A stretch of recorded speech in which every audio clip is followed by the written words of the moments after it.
Hi, I'm Bob McCoskrie. Welcome to Family Matters. At the beginning of November, the government introduced an even easier way to get abortions in New Zealand. A new national telemedicine service. Dial 0800 or go to a website offering referrals and information about abortion services and get the abortion pills couriered. And also from that announcement, the medication mifepristone used for early medical abortion will be available as a subsidised prescription medicine. So should this concern us? Even outside the issue of the ignored rights of the unborn child, is unsupervised medical abortions easily obtained a win for pregnant women? Well, Dr Norman Maclean performed up to 200 abortions very early in his medical career, but he stopped after a year of performing them and never performed another one. He did do 8,000 births, including 2,000 caesarean sections in his 40-year career. Dr Maclean, I want to welcome you to Family Matters. It's good to have you back again. Thank you, Bob. Pleased to be here. The first thing we do is, I think just for our audience, it would be good to examine what actually happens in a medical abortion. And I want to show the short clip that you narrated, the animation of the process of a first trimester medical abortion, which is what the government wants to make more available. So we'll just show that clip, and a warning to our viewers that some parts of this presentation may be upsetting and viewer discretion is advised. This is a procedure in which the mother swallows pills in order to terminate her baby. The procedure involves 2 steps. The first step, at the abortion clinic or doctor's office, the woman takes pills which contain mifepristone, also called RU486.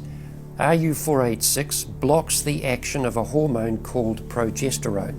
Progesterone is a naturally occurring hormone produced in the mother's body to stabilize the lining of the uterus. When RU486 blocks progesterone, the lining of the mother's uterus breaks down, cutting off blood and nourishment to the baby, who then dies inside the mother's womb.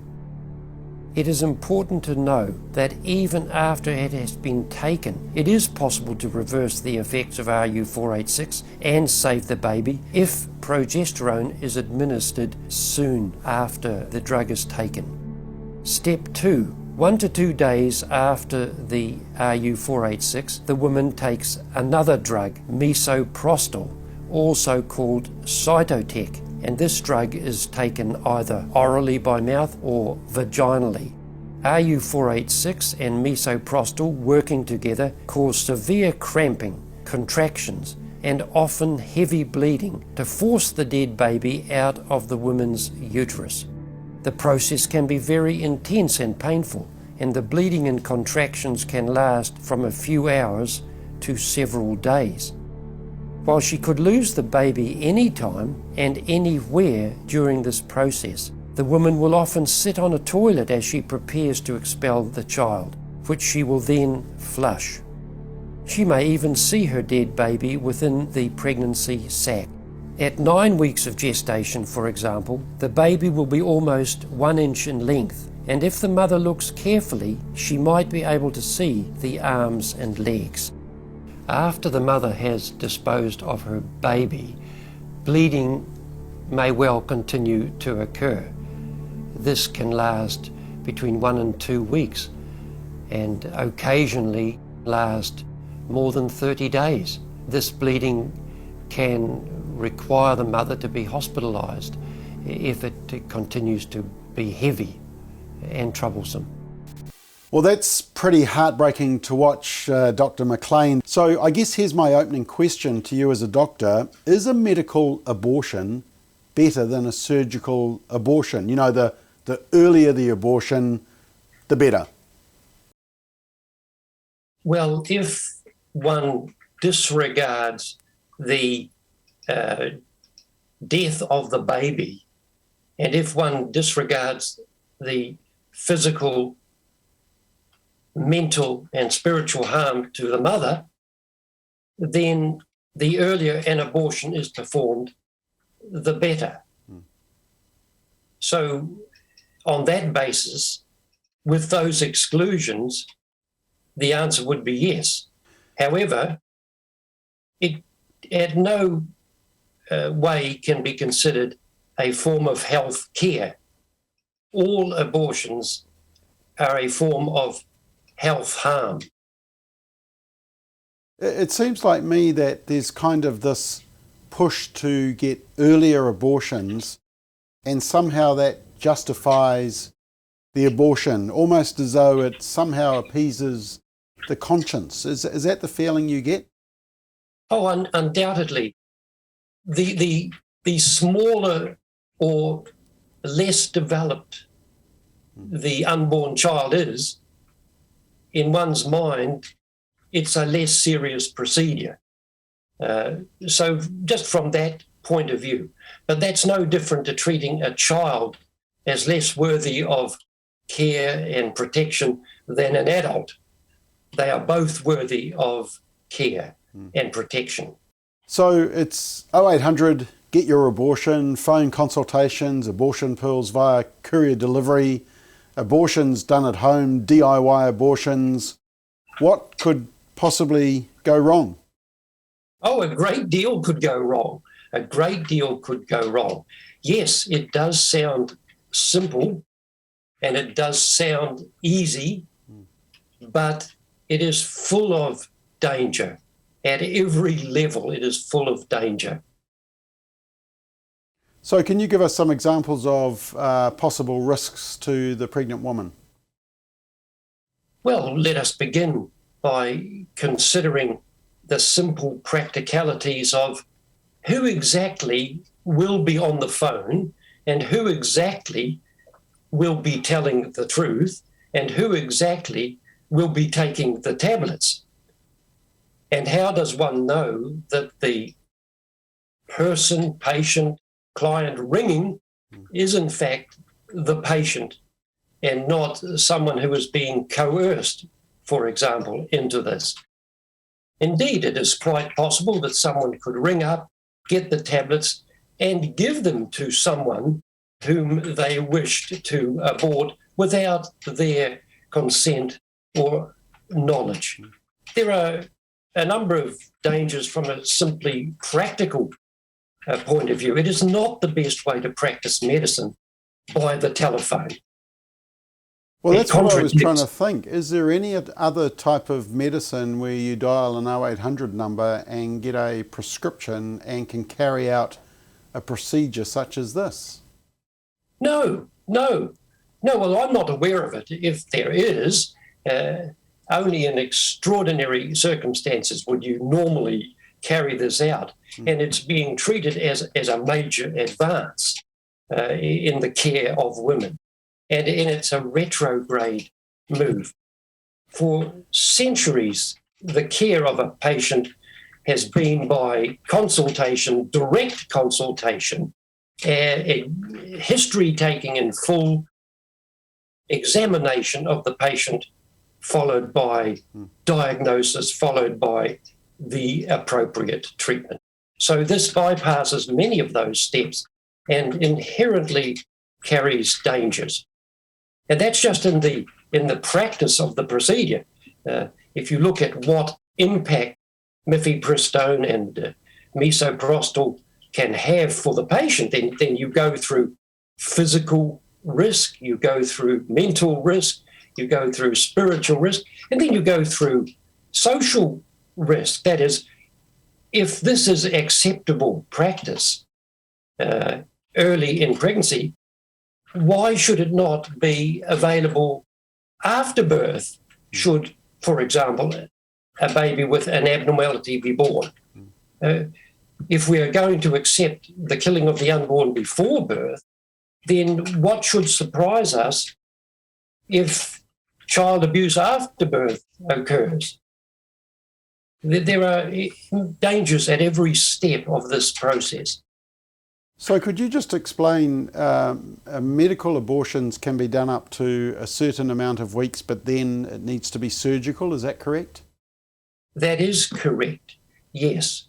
Yes, from a risk point of view, that is correct, yes. So why couldn't a medical abortion be done for a late-term abortion or a later-term abortion, 15 weeks, 25 weeks? Why can't it just be all done medical? Because, as I understand it, it simply would not be effective with the level of effectiveness you require so that you don't have repeated failures. It simply would not be effective treatment. Right, so surgical is, it's terrible the way we're talking because it seems like we're condoning it. We're not, but the argument would be that a surgical abortion makes sure the job is completely done. Correct, yes. It is more likely to be done completely surgically and therefore safer. Yes. Now, I was interested to read the latest Ministry of Health report that came out on the latest abortion statistics, and yes, it showed that more than 161 women had suffered complications, including hemorrhaging, retained products, infection, even failed abortions, and this risk was greater with medical abortions. Does that surprise you that medical abortions had more complications than surgical? No, it doesn't surprise me at all. It's what one would expect. And the figures quoted by the Ministry of Health are almost certainly grossly underreported. Grossly underreported. There have been studies overseas that show clearly a far higher rate of complication from this procedure than is reported by the Ministry of Health. Well, that's interesting you say that, because I came across a couple of studies. I found one Indian study from 2015 in the Journal of Clinical and Diagnostic Research. It's entitled, "Is it safe to provide abortion pills over the counter?" And it found that 27%, so a quarter, had consumed the abortion pills after the required time. And the most common presentation was excessive bleeding, with 3/4 of the women involved severe anemia, and that there was also incomplete abortions. And their conclusion was unsupervised medical abortions can lead to increased maternal morbidity and mortality. So, for people who are supposed to be pro-woman, it seems like that this isn't necessarily a health step to go down, and yet we're told that apparently this will result in more easily accessible, safe abortions, apparently. Well, it's simply not true. It's simply not true. It is a lie. It is so unfair to women and their families to give this impression.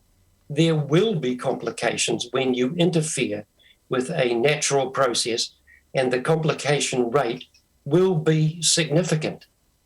As I understand it, the complications that are provided in our current New Zealand system are complications reported on the day of the procedure.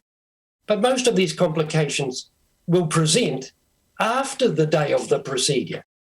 Add to that the understandable hesitancy of mothers to report their own complication, or the clinicians or nurses or midwives who are performing these cases are going to willingly report the situations of increased bleeding, repeat procedures, admission to hospital for a curettage to clear out incomplete miscarriage, and so on. Well, that was another concerning part about the Ministry of Health report. They said that more than 30 medical abortions, they couldn't even follow them up because they couldn't find them. Yes. Well, again, quite understandable, isn't it? Quite understandable. People are uneasy about their involvement in the procedure. They're not willingly going to cooperate. And that's a very good example of just who is taking the tablets, who is misusing the tablets, and so on. Now, I was also interested just to see, and this was just a recent report, came out on October the 31st, and it was based in the United States, and there has been a development as a result of overturning of Roe v. Wade that women are getting the abortion pills even before they get pregnant. So it's kind of like a security blanket or just in case. But the FDA, the Food and Drug Administration, they said that self-administered mifepristone is at high risk to cause serious health complications for the mother. Abortion should not be induced without a medical professional monitoring factors such as gestational age of the child, whether the pregnancy is ectopic, yes, or if the mother requires antibiotics or follow-up abortion drug, misoprostol. So that's the FDA. So that's not a pro-lifer, that's the FDA. Yes.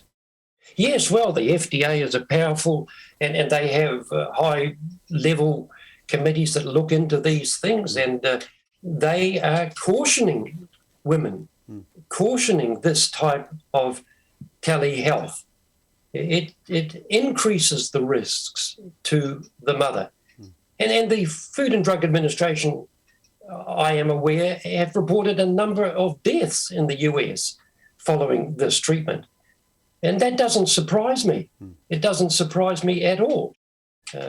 You used the word ectopic pregnancy. It's difficult to diagnose ectopic pregnancy, which is a life-threatening condition, over the telephone. It could delay the diagnosis. It's a dangerous, potentially dangerous treatment. And all of this is going on without a health professional close by to the patient. I could think of a patient at, let us say, Milford Sound, working in the hotel at Milford Sound, taking this treatment a long way from nursing care, medical care, has a major hemorrhage, life-threatening risk. Now, the argument from the pro-abortion people would be, well, look, most of them go okay. There's not a problem with most of them.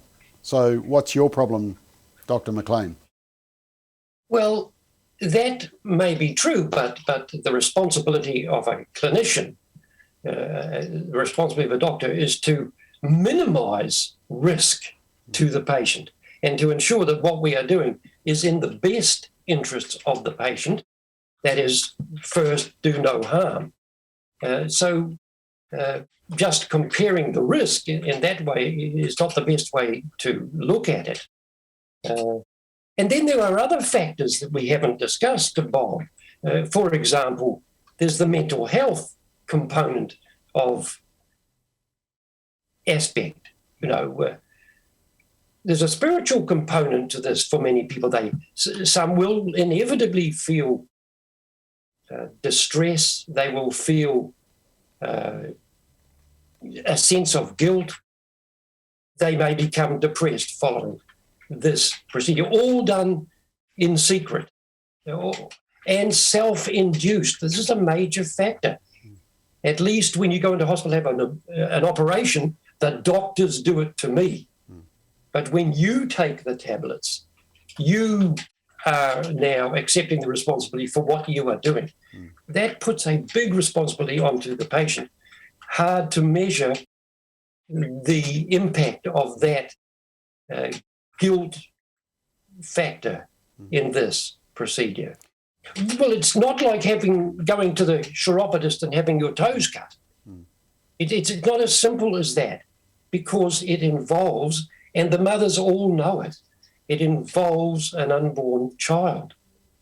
And that is the one aspect of this debate that the pro-choice people and the telehealth advocates simply will not speak about, will not openly recognise.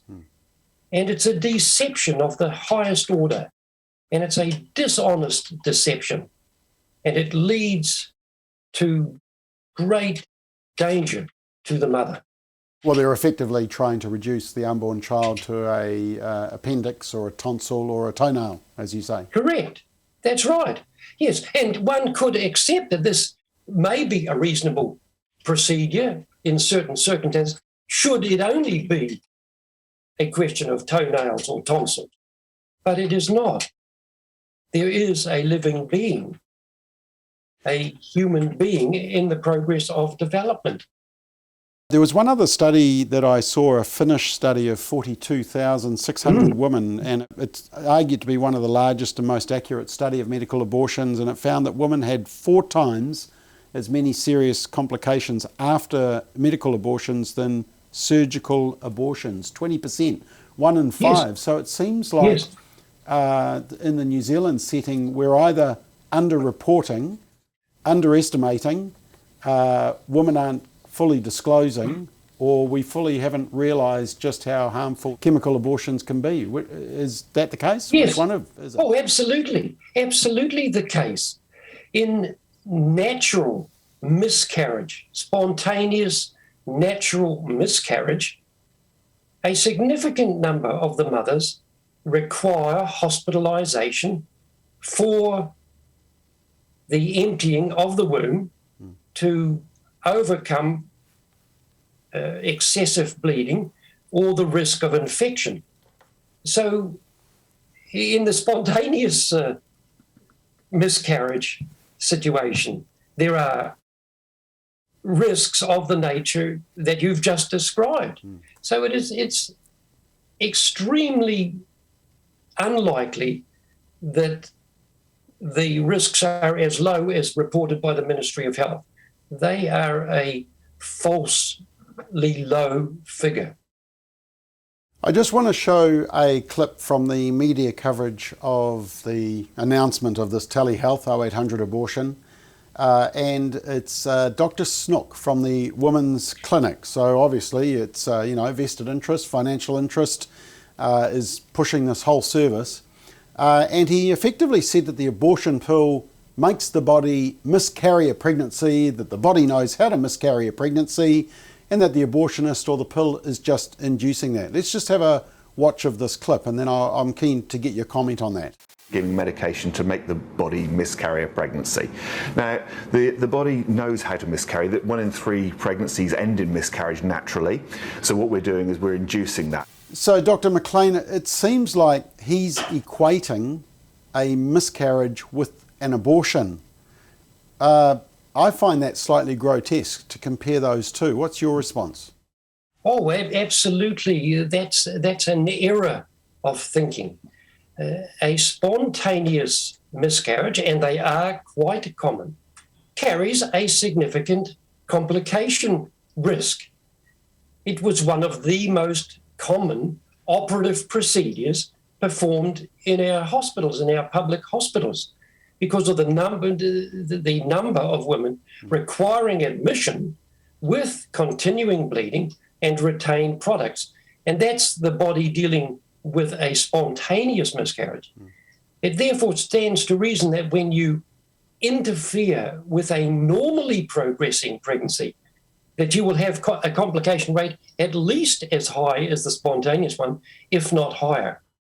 But far more important in that debate would be that the vast majority of spontaneous miscarriages, there is no progressing development of the baby.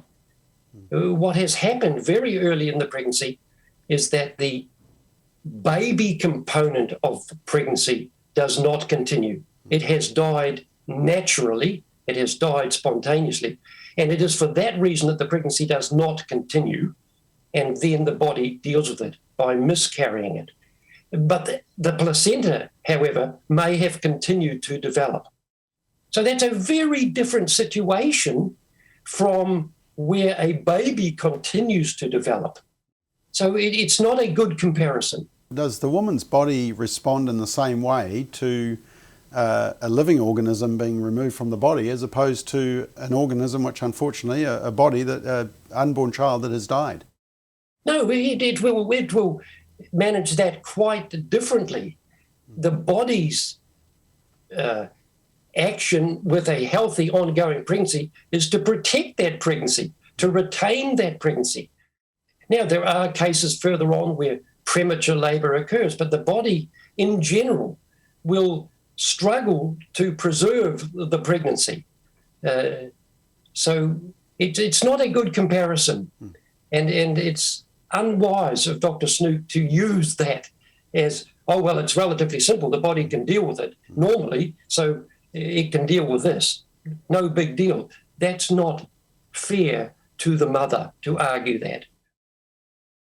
Now, we could possibly point the finger at the current government and say they're obsessed with abortion, they just want to keep pushing it. But unfortunately, the possible alternative government, which would be a national government, said just recently, Dr Shane Retty, their spokesperson, that they're not going to change the system, that apparently it's related to access to health. Let's just have a watch of that clip.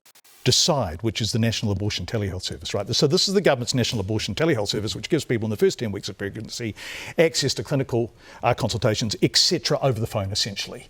Will National continue to fund Decide? Yes. Full stop? Yes. No ifs, buts or maybes? No ifs, buts. We have said that we will not change our abortion settings, and we believe in increasing access to health for New Zealanders, and this is a health access. So, Dr Maclean, what would you say to Dr Retty? He's a fellow medical professional. He says it's access to health. What would you say to him? Well, I would say, Dr Retty, with all due respect, that's a very disappointing response coming from a medical practitioner and someone who knows the history of medicine, the whole 2,500 years of Hippocratic tradition where life is to be protected. And abortion was quite specifically mentioned within the code that this was not to be undertaken. So there is no way that the traditional practice of medicine would consider this procedure health care. It's health harm. That's what I would say. I just wonder how, one of the good things out of the Ministry of Health report on abortion was just how low the abortion workforce is. In fact, I think I figured out it was about 0.2% of the total medical workforce. So 99.8% are doing no harm. But, yes. You know, when you look back to the 70s and they introduced Roe v. Wade, and then there was the Act introduced in New Zealand as well, you know, you could argue, well, as far as we knew biology, we thought, yeah, it was just a fetus, there wasn't human life. We don't have that excuse anymore, do we? Because we have ultrasound, 3D ultrasound. I was listening to a story actually at dinner just last night where they've got the ultrasound and the unborn child, I think it was at about 15 weeks, actually came up to the ultrasound and was almost poking faces at the camera. Yes. And, you know, it was the humanity of the unborn child. So that argument, I mean, that's like flat earth science to argue that it's just a blob of tissue or that it's not a human being. So how do these people justify it in their minds and in their hearts? Or do they just have to park their conscience in a deep, dark vault? Well, that's a very good question. And it's one that really troubles me. One of the early advocates in America of liberal abortion was a Dr. Bernard Nathanson. And he was not a religious man. He was a strong advocate of the choice of abortion for women. But he was practicing in the days before ultrasound, but when ultrasound became available, and he himself saw what he was doing during his operative procedures, he came to the conclusion that this indeed was a small human being in development, in exactly the same way that a 1-month-old baby is a small human being compared to his teenage older brother or sister. So that is correct. I have, for a year or more, written a number of letters to our Prime Minister, congratulating her on the birth of her child, which was wonderful. And I asked one simple question: Prime Minister, when do you believe your baby's life began, your child's life began? And I get no answer. I write again, and I write again, and then I handwrite a letter, and so on. I get no answer. So Why is it that the Prime Minister, and I'm just using her as an example, will not answer that question? Well, the reason is, I think, that she cannot answer that question and advocate abortion at any stage of pregnancy, right up to the day before the baby was otherwise due to be born. It doesn't make logical sense. It cannot go on indefinitely, this one-sided argument. The Royal Commission in 1977 looked into this, and they concluded correctly that individual human life began at conception, and secondly, that there were competing rights in the debate of abortion. And they were absolutely correct on both points. Yes, there are difficult situations and there are competing rights, but at least they recognised that there were unborn child rights. Our present government and our advocates of pro-choice simply have excluded the existence, let alone the value, of the unborn child. It doesn't make sense. Well, just finally, one other statement that didn't make sense, and I don't know if you saw it, but a Democrat candidate in the States, Stacey Abrams, made the statement that the fetal heartbeat at 6, 7, 8 weeks was actually not a heartbeat. It was a manufactured sound by men to make women have to have the baby, or something to that effect. In fact, let me just show you that clip. There is no such thing as a heartbeat at 6 weeks. It is a manufactured sound designed to convince people that men have the right to take control of a woman's body. So what's your response to that claim? Is the fetal heartbeat a heartbeat? Well, it's an interesting response, and it's a distressing response because it's just another lie.